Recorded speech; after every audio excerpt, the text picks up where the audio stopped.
जबलपुर देश की रक्षा के मामले में एक अलग प्रकार से भूमिका रखने वाला हमारा नगर और जिसके नाम के साथ ही बल लगा हुआ है, ऐसा जबलपुर हमारे लिए सौभाग्य की बात है।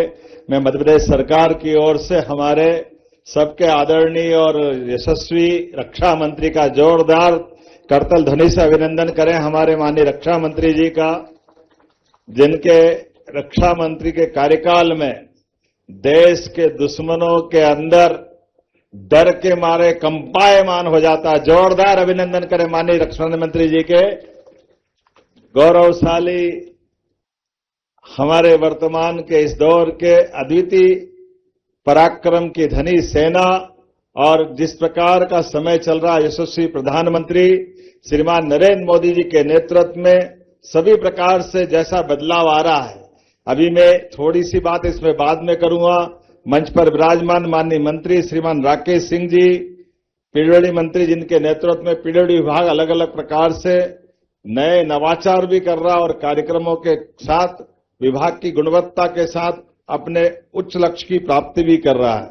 इसी अवसर पर माननीय सांसद श्रीमान आशीष दुबे जी, माननीय विधायक अशोक दास रोहाणी जी, रक्षा सचिव श्रीमान संजीव कुमार जी, माननीय लेफ्टिनेंट जनरल अमरदीप सिंह जी, संयुक्त सचिव डॉक्टर गरिमा भगत जी, सत्यव्रत मुखर्जी जी, इस अवसर पर इस नगर से आमंत्रित सभी आमंत्रित जन, पत्रकार साथियों, उपस्थित भाइयों और बहनों, सच में रानी दुर्गावती, हमारे अमर शहीद राजा शंकर शाह, रघुनाथ शाह, स्वतंत्रता सेनानियों की लंबी परंपरा के कारण से जबलपुर की विरासत भी बहुत गौरवशाली रही है।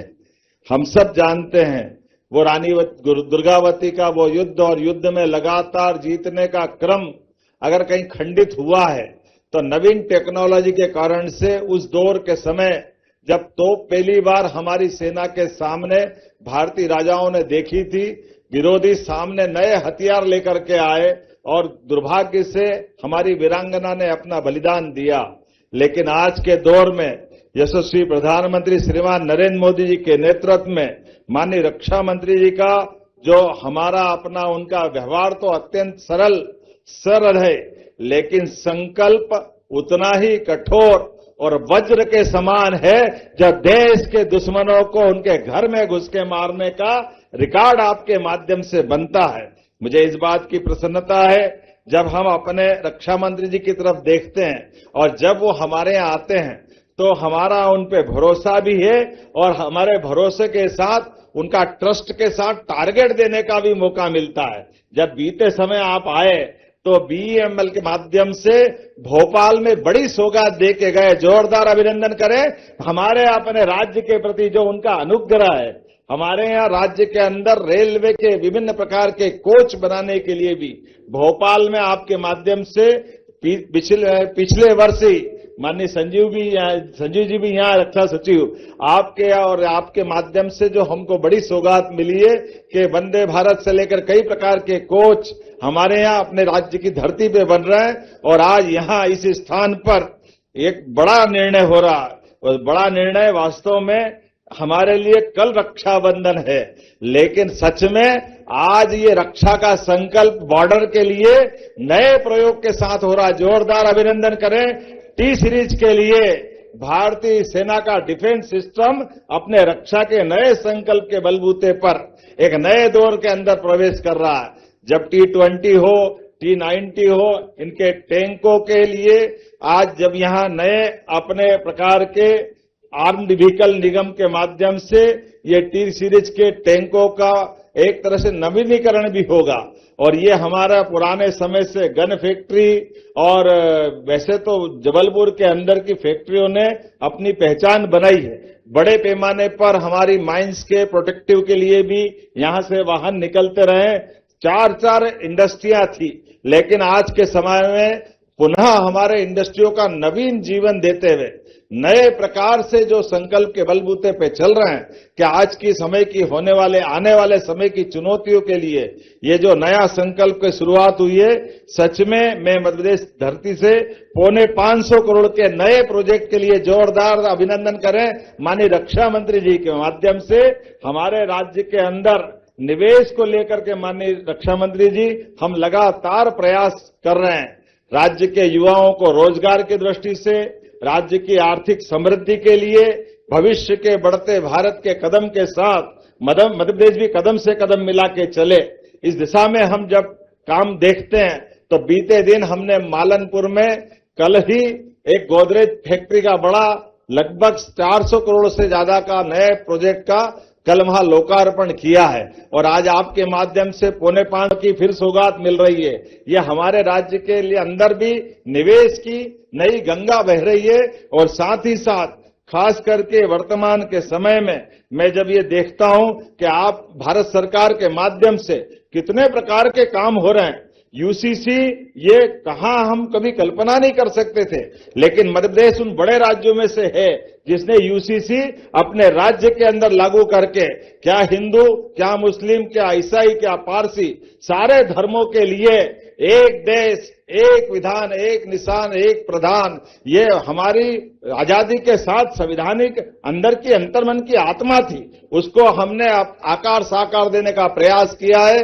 आज के इस अवसर पर मध्य प्रदेश कई सेक्टर में समान रूप से आगे बढ़ रहा है। शिक्षा, चिकित्सा, इंफ्रास्ट्रक्चर, निवेश, हर क्षेत्र में आगे बढ़ते हुए आज एक अच्छे मुकाम पे पहुंचा है, जिसका परिणाम है 76,000 करोड़ से ज्यादा का निर्यात विदेश के अंदर मध्य प्रदेश सरकार की ओर से किया जा रहा है। यह उल्लेखनीय बहुत बड़ी छलांग है हमारे मध्य प्रदेश के अंदर से। मैं उम्मीद करता हूं आपके नेतृत्व में ऐसी और लगातार सौगातें मिलती जाएगी। आप बार बार पधारते जाओ और मध्य प्रदेश के अंदर हमारा भोपाल के बाद जबलपुर, ये क्रम लगातार चलता रहेगा। मैं पुनः आपका वंदन करता हूं, अभिनंदन करता हूं। बहुत बहुत धन्यवाद। बोलिए भारत माता की।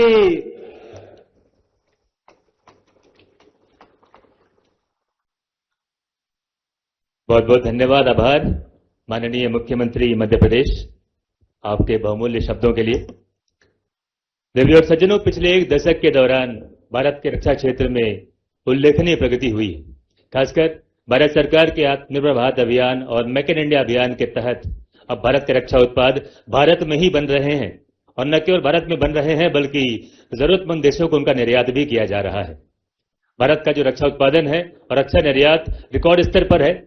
भारत की सीमाओं पर सैन्य सुविधाओं का विस्तार किया जा रहा है और भारत की सीमाएं अब पहले से ज्यादा सुरक्षित हो गई हैं और यह सब संभव हो सका है भारत के यशस्वी रक्षा मंत्री माननीय श्री राजनाथ सिंह जी की दूरदर्शिता, उनका दृढ़ संकल्प, राष्ट्र प्रथम का उनका सिद्धांत और उनके करिश्माई नेतृत्व से। देवी और सज्जनों, अब बिना देरी किए माननीय रक्षा मंत्री महोदय का वंदन अभिनंदन करते हुए आप सबकी जोरदार करतल देने के साथ निवेदन माननीय रक्षा मंत्री महोदय से कि वो अपने संबोधन के लिए पधारें और हम सबको कृतार्थ करें।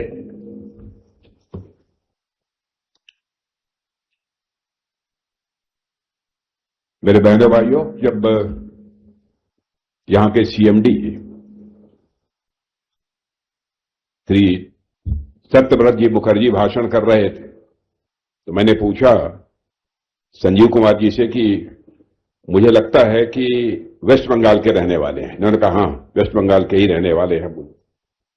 लेकिन मैं कहना चाहता हूं कि जिस तरीके से आपने हिंदी बोली है उसके लिए मैं आपको उत्तीर्ण घोषित करता हूं, पूरी तरह से पास घोषित करता हूं। और पास करने की जिम्मेदारी मैं स्वयं इसलिए लेता हूं कि मैं भी एक पोस्ट ग्रेजुएट कॉलेज में फिजिक्स का टीचर रह चुका हूं, इसलिए पास करना, फेल करना यह भी अपने आप में होता है। हमारे मध्य प्रदेश के बहुत ही dynamic chief minister doctor Mohan Yadav ji, Shri Rakesh Singh minister of public works Madhya Pradesh, और बहुत ही हमारे संसद में प्रभावी तरीके से जो अपने विचारों को प्रस्तुत करते हैं ऐसे सांसद श्री आशीष जी दुबे, श्री जगत बहादुर सिंह जी महापौर जबलपुर, श्री अशोक रोहानी जी, सदस्य विधानसभा मध्य प्रदेश, और कार्यक्रम में उपस्थित अन्य विधायकगण, Shri Sanjeev Kumar, secretary defence production, lieutenant general Amardeep Singh Aujla, master general of sustenance doctor Garima Bhagat, joint secretary land systems Shri Satyavrat Mukherjee, CMD ABNL Shri Praveen Kumar, मुख्य महाप्रबंधक व्हीकल फैक्ट्री और एबीएनएल के सारे हमारे कर्मचारीगण, मेरे मीडिया के मित्रों, देवियों व सज्जनों, सबसे पहले व्हीकल फैक्ट्री जबलपुर में T72 और T90 टैंक्स के ओवरहॉल के लिए स्ट्रेटेजिक फैसिलिटी के भूमि पूजन के अवसर पर मैं आप सभी को अपनी तरफ से हार्दिक बधाई देता हूं। आप सबने हम लोगों के यहां आगमन के बाद तालियां बजाकर बहुत ही गर्मजोशी के साथ स्वागत किया है, लेकिन मैं मानता हूं कि भारत की परंपरा है और शिष्टाचार का तकाजा भी है। स्वागत, अभिनंदन और सलाम दुआ का कार्यक्रम कभी एकतरफा नहीं होना चाहिए। इसलिए मैं अपनी तरफ से भी और अपने मंच की तरफ से भी एबीएनएल के सारे कर्मयोगी बहनों भाइयों का हार्दिक अभिनंदन करता हूं। मैं आप सबका स्वागत करता हूं। आज का दिन हमारी इंडस्ट्रियल सेल्फ रिलायंस को नई ऊंचाई देने का और जबलपुर जैसे ऐतिहासिक शहर में एक डिफेंस मैन्युफैक्चरिंग के नक्शे पर और अधिक गौरवशाली स्थान दिलाने का यह दिन है, ऐसा मैं मानता हूं। मैं इस नेशनल इंपॉर्टेंस के प्रोजेक्ट के लिए मध्य प्रदेश सरकार का भी आभार व्यक्त करता हूं, जिन्होंने इस प्रोजेक्ट के लिए अपना पूरा सहयोग दिया है। मध्य प्रदेश सरकार ने उद्योग, निवेश और रक्षा विनिर्माण के क्षेत्र में जिस दूरदर्शिता, सक्रियता और कमिटमेंट के साथ कार्य किया है, वह प्रशंसनीय है। साथियों, ग्लोबल इन्वेस्टर समिट 2025 में नई नीतियों का प्रभावी क्रियान्वयन इन्वेस्ट एमपी 3.0 के माध्यम से पारदर्शी एवं सुगम अनुमोदन व्यवस्था तथा उद्योग अनुकूल नीतियां राज्य को निवेश के आकर्षक केंद्र के रूप में स्वाभाविक रूप से स्थापित कर रही हैं। विशेष रूप से ग्वालियर चंबल क्षेत्र में 3073 हेक्टेयर भूमि पर रक्षा विनिर्माण की संभावनाएं और 16,960 करोड़ से अधिक के प्रस्तावित निवेश इस दिशा में राज्य की महत्वाकांक्षी सोच को भी दर्शाते हैं। साथियों, यह प्रयास मध्य प्रदेश को भारत का अगला प्रमुख defence and aerospace manufacturing hub बनाने की मजबूत नींव रख रहा है। इन सब अचीवमेंट्स के लिए मैं प्रदेश के मुख्यमंत्री डॉक्टर मोहन यादव और उनकी पूरी टीम को अपनी तरफ से हार्दिक बधाई देता हूं।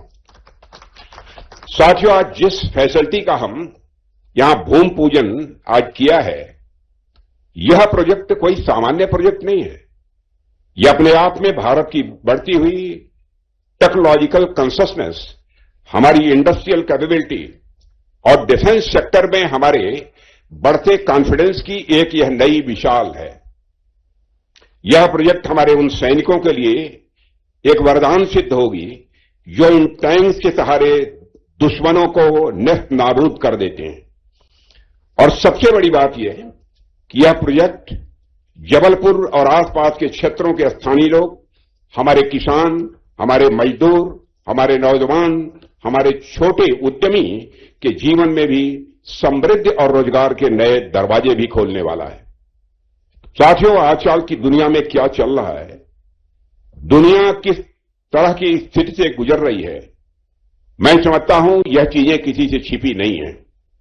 टेलीविजन पर बैठकर खबरें देखते हुए एक आदमी भी यह आराम से समझ सकता है कि किस तरह से दुनिया में, खासकर रक्षा क्षेत्र में नई नई टेक्नोलॉजी आ रही हैं।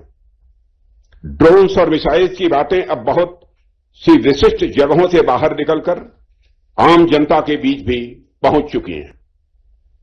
यानी लगभग सभी लोग जानते हैं कि यह जमाना युद्ध में नई टेक्नोलॉजीज का है। पुराने तौर तरीकों से जीतने वाली लड़ाई ये लड़ना यह संभव नहीं है। ऐसे में जब हम लोग आज टैंक की बात कर रहे हैं तो जाहिर सी बात है कि मन में सवाल उठता होगा कि आज के जमाने में जब ड्रोन्स और मिसाइल्स हैं तो टैंक्स की जरूरत क्या है।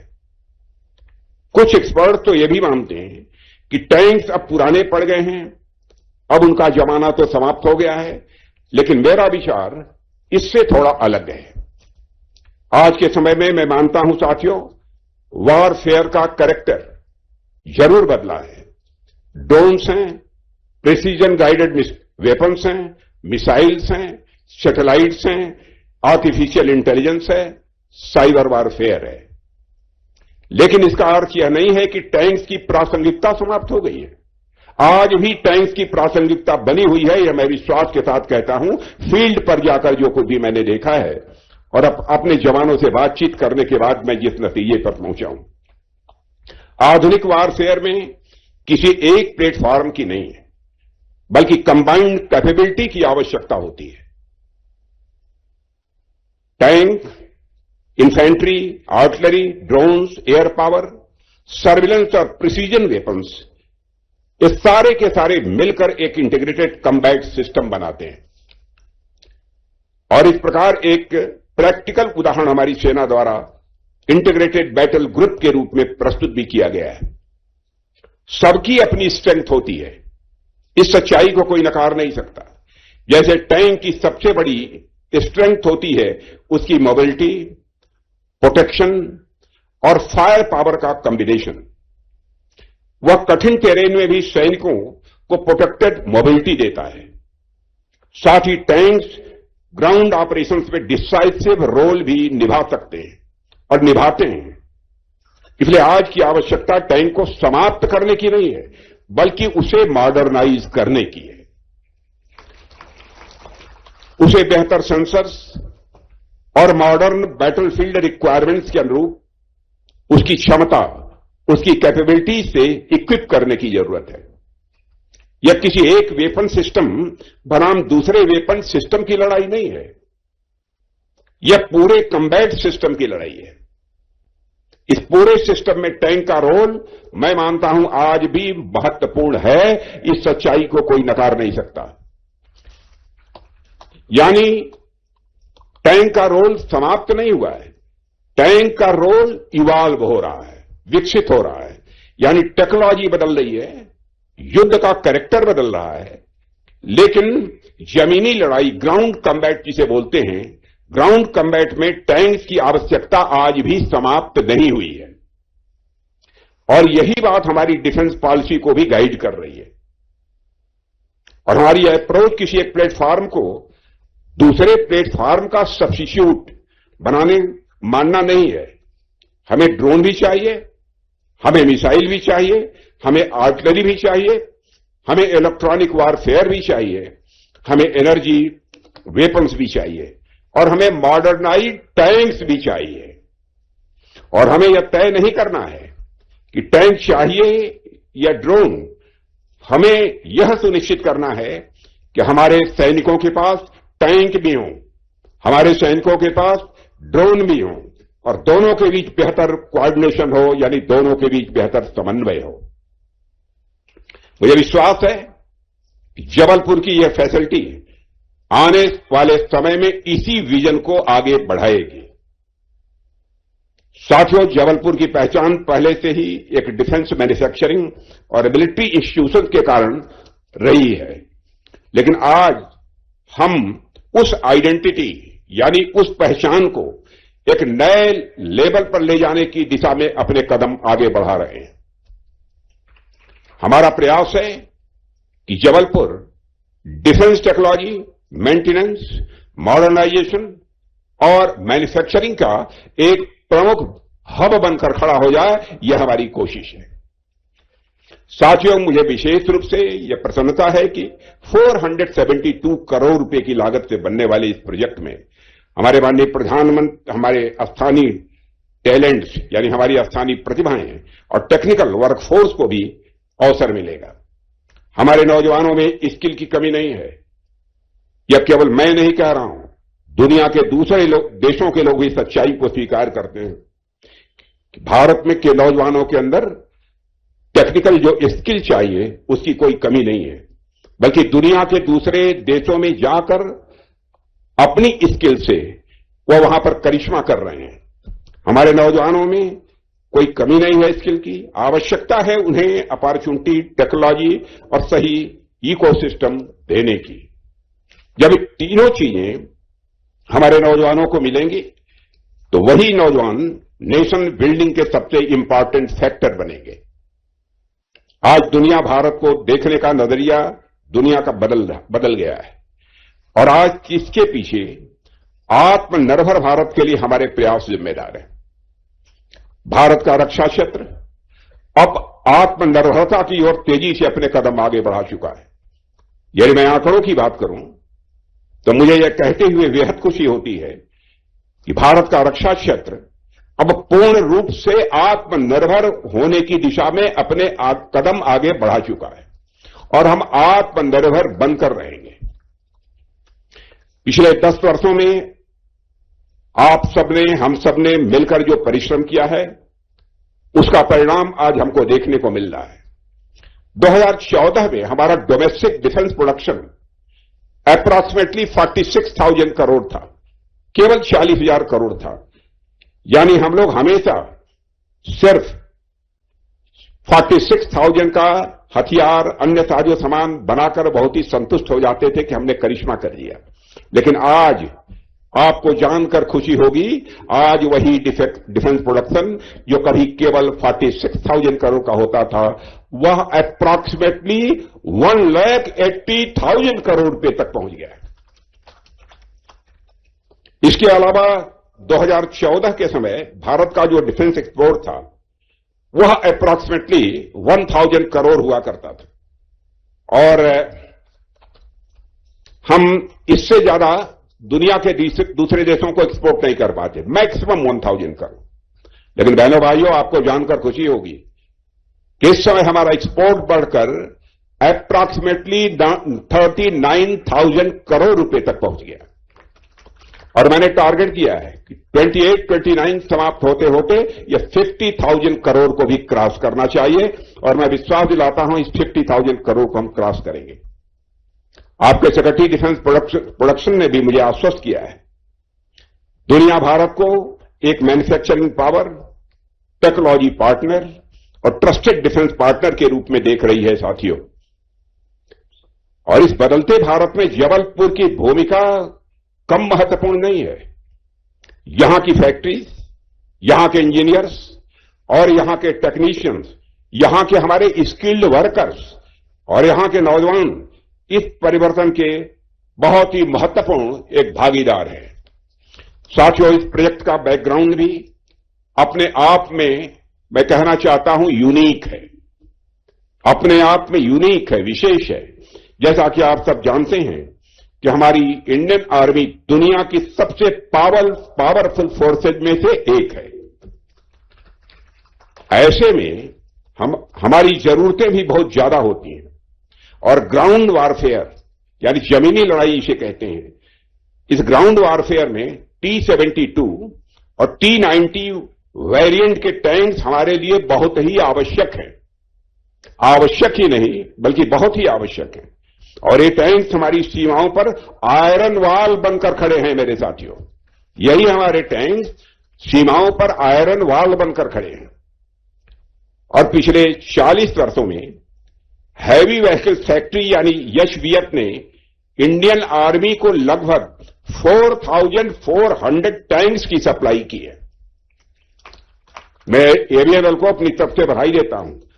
मैं मानता हूं यह आंकड़ा अपने आप में गर्व करने लायक है और आप सभी कर्मयोगी भाइयों को भी इसके लिए मैं बधाई देता हूं। ये टैंक्स आज भी हमारी सीमाओं पर दुश्मन के लिए काल बनकर खड़े हैं और हमारे जवानों का मोरल बनकर खड़े हैं। देखिए साथियों, किसी भी मशीन की तरह टैंक्स को भी समय समय पर मेंटेनेंस और रिपेयर की जरूरत होती है। जब टैंक कई वर्षों तक कठोर परिस्थितियों में काम करता है तो उसकी परफॉर्मेंस पर भी किसी न किसी सीमा तक असर पड़ता ही है। इसलिए ओवरहॉलिंग का यह काम हमारी आर्मी की ऑपरेशनल रेडीनेस के लिए बहुत ही आवश्यक हो जाता है। और यह कितना जरूरी है, इसको आप इस बात से समझिए कि वर्तमान में इंडियन आर्मी को हर साल 230 टैंक्स की ओवरहॉलिंग की आवश्यकता है। 230 टैंक्स की ओवरहॉलिंग की जरूरत है हमारी आर्मी को, ताकि आर्मी की तैयारी और स्ट्रेंथ, उसकी ताकत में किसी भी प्रकार की कोई कमी न आने पाए। लेकिन हैवी व्हीकल फैक्ट्री अवाडी में अभी केवल 150 यानी 150 टैंक्स की ओवरहॉलिंग कैपेसिटी विकसित की गई है। यानी हर साल 80 टैंक्स की कैपेसिटी गैप रह जाती थी। यह गैप हमारी नेशनल सिक्योरिटी के लिए मैं मानता हूं एक बहुत बड़ी चुनौती थी, और इस गैप को फिलअप करने के लिए, इस गैप को दूर करना, मैंने यह माना कि हमारी यह सरकार की यह रिस्पांसिबिलिटी है, यह जिम्मेदारी है। और यही गैप दूर करने के लिए आज जबलपुर की धरती को चुना गया है। मेरे बहनों भाइयों, आज इस प्रोजेक्ट का भूमि पूजन हुआ है और उसके तहत यहां जबलपुर में हर साल 80 टैंक्स की ओवरहॉलिंग की एडिशनल कैपेसिटी यानी अतिरिक्त क्षमता स्थापित की जाएगी। जब यह प्रोजेक्ट पूरा हो जाएगा तो एचवीएफ अवाडी की 150 टैंक्स की कैपेसिटी और वीएफजे की 80 टैंक्स की कैपेसिटी मिलकर हर साल 230 टैंक्स की ओवरहॉलिंग कर सकेंगे यहां पर। इससे हमारी आर्मी को अपनी जरूरत के अनुसार समय पर टैंक्स मिलने में सुविधा होगी। मैं आर्मर्ड व्हीकल्स निगम लिमिटेड यानी एबीएनएल को भी इस प्रोजेक्ट के लिए शुभकामनाएं देता हूं। और साथियों, एबीएनएल हमारे देश के डिफेंस इंडस्ट्रियल स्ट्रक्चर का एक इंपॉर्टेंट पिलर है, और उस पिलर को और अधिक मजबूत करने का काम यदि कोई करता है तो आप जैसे कर्मयोगी बहन भाई ही करते हैं। एबीएनएल के पास T-72 और T-90 वेरिएंट के टैंक्स की ओवरहॉलिंग का 25 वर्षों से अधिक का अनुभव है। मुझे पूरा विश्वास है कि यह इंस्टीट्यूशन आने वाले वर्षों में क्वालिटी, प्रोडक्टिविटी, इनोवेशन और ग्लोबल कॉम्पिटिटिवनेस के नए बेंचमार्क स्टैब्लिश करने में कामयाब होगा। साथियों, हम सबको नई दुनिया की नई चुनौतियों के लिए तैयार रहना होगा। आज दुनिया में वारफेयर का कैरेक्टर यानी युद्ध का चरित्र बहुत ही तेजी के साथ बदल रहा है। पहले युद्ध मुख्य रूप से युद्ध के मैदान यानी बैटलफील्ड और बॉर्डर्स पर लड़े जाते थे। अब वार टेक्नोलॉजी, इंफॉर्मेशन, साइबर डोमेन और सप्लाई चेन्स पर भी लड़ा जाता है। ऐसी स्थिति में जिस देश के पास एडवांस टेक्नोलॉजी होगी, जिस देश के पास एडवांस टेक्नोलॉजी होगी, जिसकी सप्लाई चेन रेजिलिएंट होगी यानी मजबूत होगी, जिसकी इंडस्ट्रियल कैपेसिटी मजबूत होगी और जिसकी इनोवेशन कैपेबिलिटी तेज होगी, वही देश किसी लंबे कॉन्फ्लिक्ट से टिकने में सक्षम हो पाएगा। और उसी की हमारी तैयारी है। इसलिए हमारे प्रधानमंत्री के नेतृत्व में हमारी सरकार का यह बहुत ही महत्वपूर्ण विजन है कि रक्षा क्षेत्र में हम दूसरों पर हमको अब निर्भर नहीं रहना है। इसके लिए हमारा प्रयत्न चलते रहना चाहिए। और हमने तय किया है कि हम अपने सैनिकों को क्रिटिकल इक्विपमेंट के लिए फॉरेन सप्लाई चेन्स पर आश्रित नहीं रखेंगे। हम अपने देश में वेपन्स बनाएंगे, अपने देशवासियों के हाथों से बनाएंगे, अपने देश में उनकी रिपेयर भी करेंगे, अपने देश में उनकी मेंटेनेंस भी करेंगे, अपने देश में उन्हें मॉडर्न टेक्नोलॉजी से अपग्रेड भी करेंगे। यहीं के नौजवान नई टेक्नोलॉजी ईजाद करेंगे और अपने देश में ही उनके नेक्स्ट जनरेशन कैपेबिलिटीज को भी हम डेवलप करेंगे। और आज का यह प्रोजेक्ट उसी आत्मनिर्भरता की एक मजबूत कड़ी है मेरे साथियों। और हमारा लक्ष्य है कि आने वाले वर्षों में भारत दुनिया की लीडिंग डिफेंस मैन्युफैक्चरिंग और एक्सपोर्ट्स हब्स में अपनी मजबूत पहचान बनाए। और इस नेशनल मिशन में जबलपुर जैसी फैसिलिटीज इंपॉर्टेंट रोल प्ले करेंगी, ऐसा मेरा पक्का विश्वास है। और मुझे पूरा विश्वास है कि इस प्रोजेक्ट से जुड़े सभी स्टेक होल्डर्स इस रेस्पॉन्सिबिलिटी को पूरी एफिशिएंसी के साथ, पूरी सिंसियरिटी के साथ निर्वाह करेंगे। मैं मध्य प्रदेश सरकार का भी हृदय से आभार व्यक्त करता हूं। मुख्यमंत्री श्री मोहन जी यादव और उनकी पूरी टीम ने इस प्रोजेक्ट को ग्राउंड लेवल पर इस्टेब्लिश करने में हर संभव सहयोग दिया है। इसके लिए मैं उन्हें बधाई भी देता हूं। आभार क्या व्यक्त करूं, यह तो उनकी जिम्मेदारी थी कि नई नई इंडस्ट्रीज आए, यहां पर नए नए काम हों, और किया है उन्होंने। मैं secretary department of defence Shri Sanjeev Kumar और सीएमडी एवीएनएल श्री सत्यव्रत मुखर्जी को भी इस महत्वपूर्ण प्रयास के लिए हार्दिक बधाई देता हूं। और इस प्रोजेक्ट को धरातल में पर उतारने में दिन रात जुटे सभी ऑफिसर्स, सभी इंजीनियर्स, सभी टेक्नीशियंस और सारे हमारे कर्मयोगियों को हृदय से बधाई देता हूं।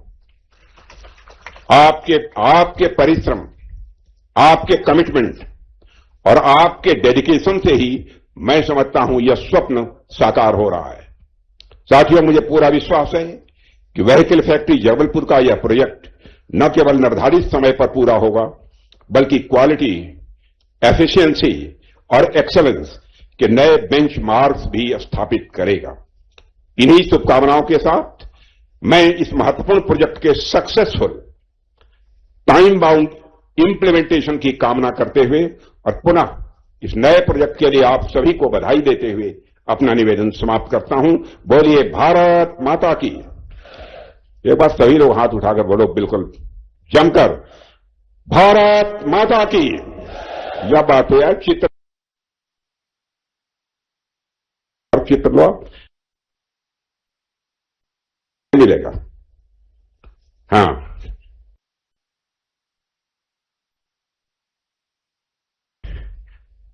प्रोएक्टिव हैं हमारे लोग।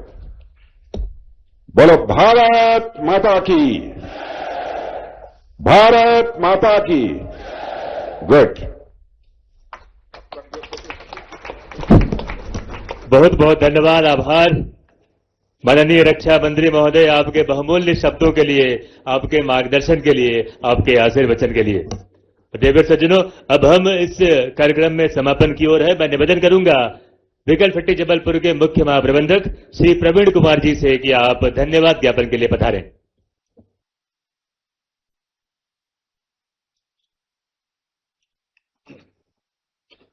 माननीय रक्षा मंत्री श्री राजनाथ सिंह जी, माननीय मुख्यमंत्री मध्य प्रदेश डॉक्टर मोहन यादव जी, माननीय पीडब्ल्यूडी मंत्री मध्य प्रदेश श्री राकेश सिंह जी, माननीय सांसद लोकसभा जबलपुर श्री आशीष दुबे जी, आदरणीय रक्षा उत्पादन सचिव श्री संजीव कुमार जी, आदरणीय master general sustenance lieutenant general Amardeep Singh Aujla ji, आदरणीय संयुक्त सचिव land system doctor Garima Bhagat ji, AVNL के अध्यक्ष एवं प्रबंध निदेशक, एवीएनएल के निदेशकगण, सम्मानित अतिथिगण, वाहन निर्माणी जबलपुर के सहकर्मी अधिकारीगण एवं कर्मठ कर्मचारीगण, T series tank overhaul project के भूमि पूजन समारोह में आप सभी की गरिमामय उपस्थिति ने इस कार्यक्रम को अभूतपूर्व और अविस्मरणीय बना दिया है।